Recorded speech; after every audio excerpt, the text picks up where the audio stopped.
Hello there, my friends. Chris Marcus here with you for Arcadia Economics. And today, a quick video about the Federal Reserve. Basically, well, I suppose they already had a blank check, but today making it official. As you can see, Fed unveils major expansion of market intervention. Central bank will begin lending operations to unclog corporate and municipal debt markets.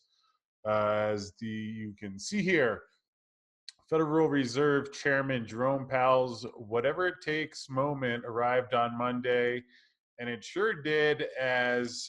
Obviously the details are just still coming in, but to put it in layman's terms, the Fed has basically promised to buy just about anything, extending loans to big and small businesses, backstopping funds to municipalities, purchasing billions of dollars of government debt.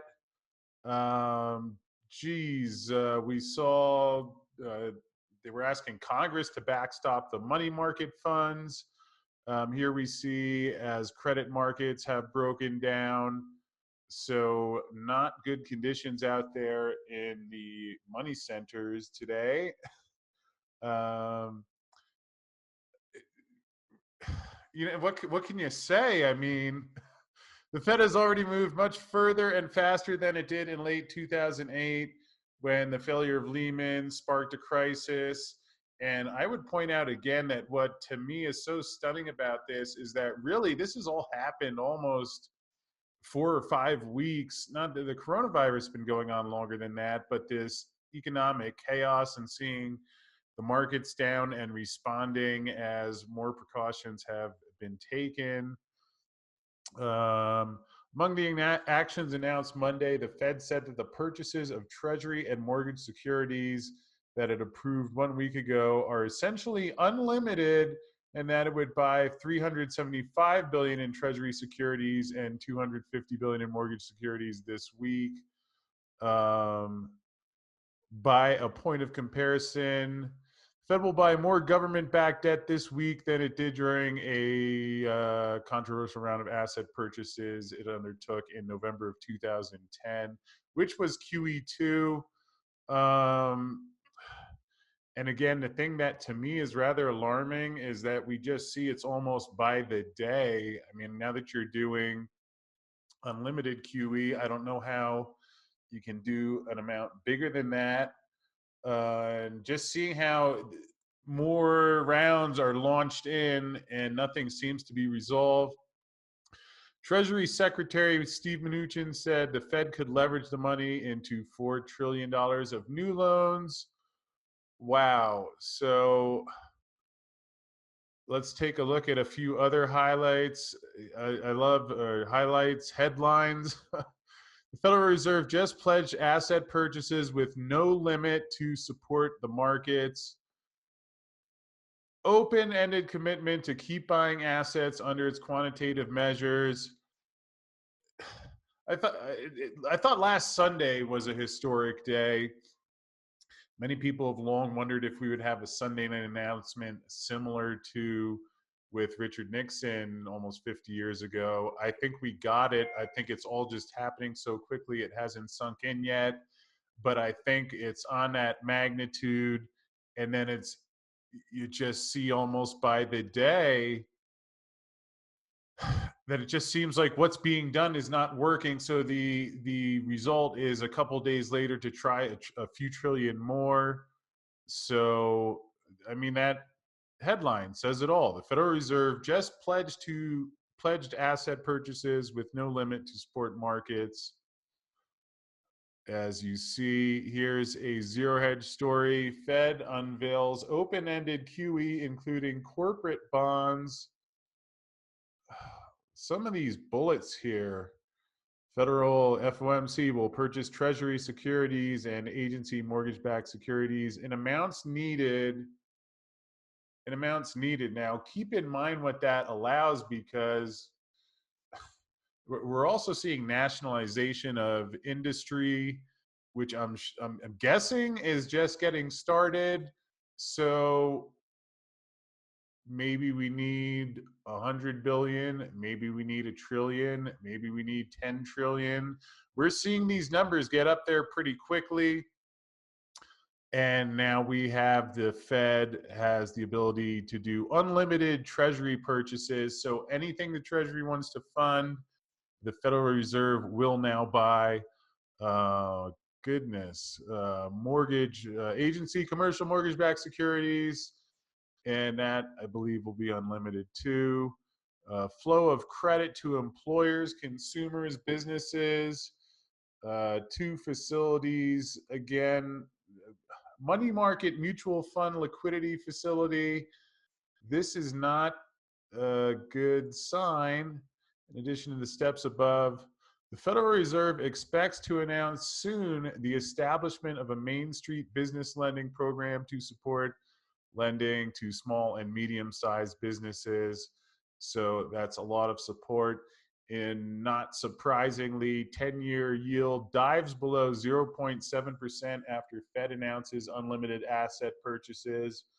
Well, I guess if the Fed's going to buy everything, you can catch a rally there, but will be interesting to see. There's been some volatility in the bond market as well. Yield did go as low as to 0.3% a week or two ago, and was as high as 1.2% last week. Gee, at some point you would think that any real investors would be fleeing the markets, but it's almost, the Fed said today it doesn't matter. There is no such thing as a yield when the Fed is just printing unlimited. There's no, so we'll see how that goes. Here you see Goldman injects $1 billion into own money market funds after heavy withdrawals. Gee, that is not good news to see. Um, Again, anytime you hear anything with money market funds, we're getting into the territory of things that are supposed to be safe and in that AAA category. Speaking of AAA, Moody's still has AAA on U.S. government debt, but I mean, what do you say in the face of what's happened today? Let alone that there has been a widening of the bid-ask spread. And a lot of these moves that the Fed has done have been in efforts, they said, to maintain the liquidity, and that there have been disruptions in the Treasury. Hopefully, I'll find some commentary from Jerome Powell on what's going on, because these are seeing this is beyond anything that happened in 2008 in my mind anyway. And speechless today. So you see the gold price responding pretty strongly, up 65 bucks to 1562. Still, keep in mind gold was 1700 a few weeks ago. And if we look at silver up 60 cents, 4%, 4+% to 1320. Again, still well below where it was a month or two ago, let alone a month, 2 weeks, a week ago. Well below cost of production for most miners. Let's take a look at those miners. As we see here, silver miners index up 7%, junior miners index up 11%. Wow, there we go with First Majestic rebounding today, 77 cents. Mag doing well, Fortuna. So it looks like most of the silver stocks doing okay. Few last notes before we wrap up. Again, you may have caught on Friday night, I posted a late night, exciting late night interview with Andy Schechtman of Miles Franklin, where he gave an update on what he's been seeing on the physical side. Miles Franklin is a precious metals dealer, and so Andy buys and sells physical metal, where he's the most volume I think he said he's ever seen in his career. So people buying a lot of metal. Here we see 3 Swiss gold refineries suspend production due to virus threat. So we're seeing disruptions in the precious metals supply chain now as well. And then our last note here, we see more. This week and last week have been Bullion Star's busiest weeks ever, with record numbers of customers visiting the Bullion shop and showroom, and record number of orders. How about silver? Yes, demand has surged across the board for both gold and silver, for all physical precious metals, bars and coins. What do they say about the premiums here? I know they were talking about higher buyback prices. Um, these premiums have emerged because the paper gold markets of COMEX and the LBMA are not reflecting the unprecedented demand and supply that is now facing the bullion market, which makes sense. As the Department of Justice investigation goes on, it would be great if I would wonder what they're thinking and saying right now when you see that despite today's rally in the COMEX gold price, that prices of gold and silver have been pummeled over these last couple of weeks while we've seen this record demand.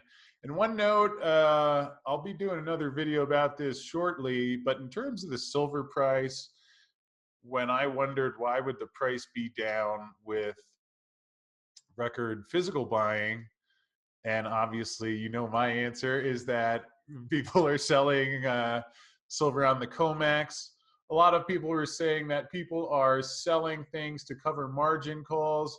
While I guess that still could possibly be true, I'd point out, as Ted Butler happened to notice, and I was seeing in that chart from Gold Charts or Us as well, that partly that doesn't all add up for silver because SLV, you actually had big inflows into SLV trusts. So just the school of thought that people are saying the reason silver is down is because a lot of investors were selling SLV and GLD.